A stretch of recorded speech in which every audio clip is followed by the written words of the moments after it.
T16, Anda belajar hari ini adalah rata-rata bergerak.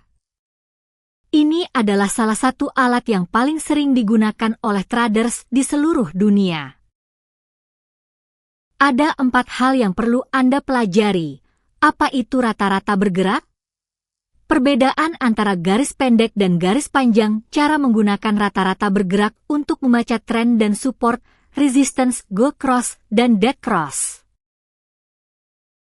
Inti dari materi ini adalah Anda mengurutkan harga yang naik turun setiap hari dan membuat garis yang sederhana untuk menunjukkan arus utama.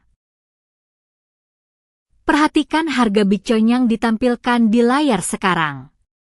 Setelah Anda menyelesaikan materi ini, Anda akan dapat membaca garis-garis ini dengan benar. Rata-rata bergerak dibuat dengan menghitung rata-rata harga selama 20 hari terakhir dan menghitungnya dengan menggunakan 20. Contoh, jika harga saham Anda tutup pada Rp10.000, Rp9.000, dan Rp11.000 selama 3 hari, maka rata-rata harganya adalah Rp10.000, Rp9.000, Rp11.000, Rp10.000. Rata-rata bergerak adalah garis yang membuat rata-rata harga ini terus-menerus. Setiap hari, harga baru masuk dan harga yang paling lama keluar, jadi rata-rata bergerak selalu bergerak. Garis biru di harga Bitcoin yang ditampilkan di layar sekarang adalah rata-rata bergerak. Harga, candle, naik turun, tapi garis ini tetap lancar. Ini adalah cara untuk menghilangkan noise dan menunjukkan arus utama. Seperti ketika Anda melihat rata-rata suhu selama 7 hari, Anda akan melihat arus utama yang jelas. Rata-rata bergerak 20 hari bergerak cepat. Perhatikan harga Bitcoin yang ditampilkan di layar sekarang, garis ini berada di dekat harga, candle, dan mengikuti harganya. Ini karena periode yang pendek, jadi harga baru akan berpengaruh secara cepat. Di sisi lainnya, rata-rata bergerak 100 hari bergerak lambat. Perhatikan harga Bitcoin yang ditampilkan di layar sekarang, garis ini bergerak lambat. Ini karena periode yang panjang, jadi harga baru tidak berpengaruh secara cepat. Garis ini menunjukkan arus utama yang lebih jelas. Perbandingan, rata-rata bergerak 20 hari adalah seperti membaca 20 buku terakhir, sedangkan rata-rata bergerak 100 hari adalah seperti membaca buku-buku yang dibaca selama 1 tahun. Para ahli biasanya menggunakan kedua garis ini. Jika garis pendek berada di atas garis panjang, maka arus utama adalah naik. Jika berada di bawah, maka arus utama adalah turun. Jika garis pendek melintas di atas garis panjang, maka ini adalah tanda perubahan arus utama.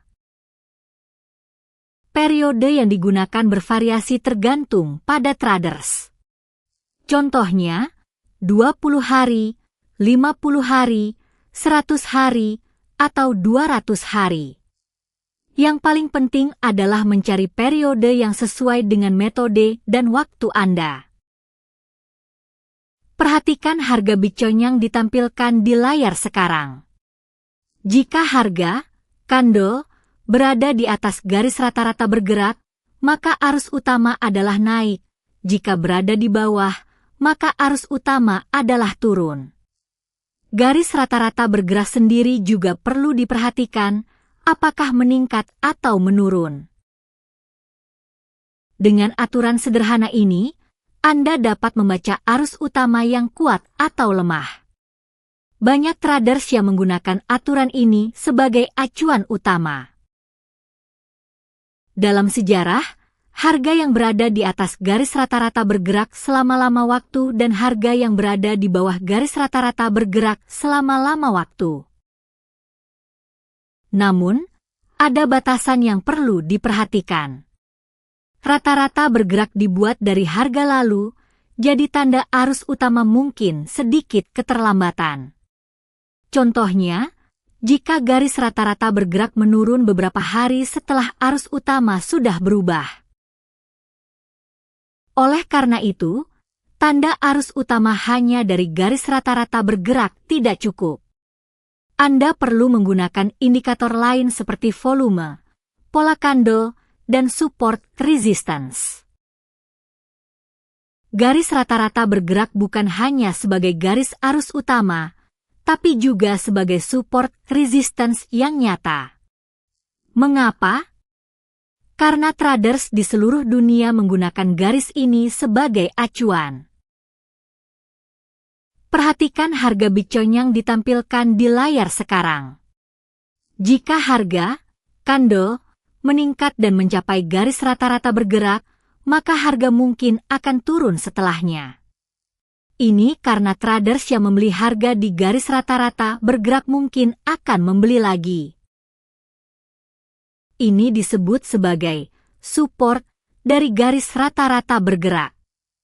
Perhatikan harga Bitcoin yang ditampilkan di layar sekarang. Di sisi lainnya, jika harga, candle, meningkat dan mencapai garis rata-rata bergerak, maka harga mungkin akan turun setelahnya. Ini karena traders yang membeli harga di garis rata-rata bergerak mungkin akan membeli lagi. Efek support resistance ini akan semakin kuat jika banyak traders yang menggunakan garis ini. Perhatikan grafik Bitcoin di periode harian, Anda akan melihat garis merah 20 hari dan garis biru 100 hari. Ketika garis merah melewati garis biru dari bawah ke atas, titik tersebut disebut golongan kuning, golden cross. Ini adalah sinyal kuat naik. Sebaliknya, ketika garis merah melewati garis biru dari atas ke bawah, titik tersebut disebut mati kuning, dead cross. Ini adalah sinyal lemah turun. Secara historis, golongan kuning sering muncul pada periode kenaikan kuat, seperti pada tahun 2017, sedangkan mati kuning sering muncul pada periode penurunan, seperti pada akhir tahun 2018. Namun, ada batasan yang perlu diperhatikan.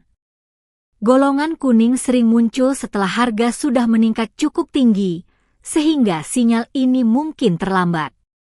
Ketika orang-orang di media sosial berteriak, golongan kuning datang, sudah banyak investor yang telah memasuki pasar.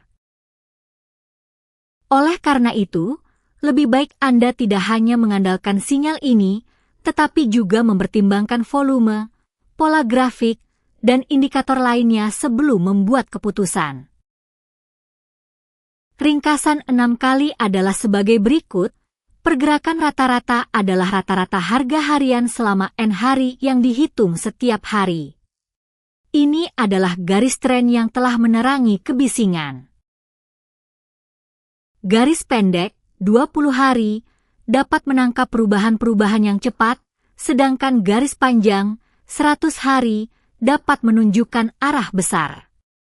Ketika Anda melihat keduanya bersama-sama, Anda dapat memahami dengan lebih baik apakah pasar sedang kuat atau lemah.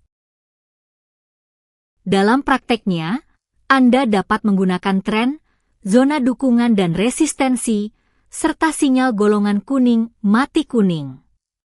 Namun, penting untuk selalu melihat indikator lainnya dan volume sebelum membuat keputusan.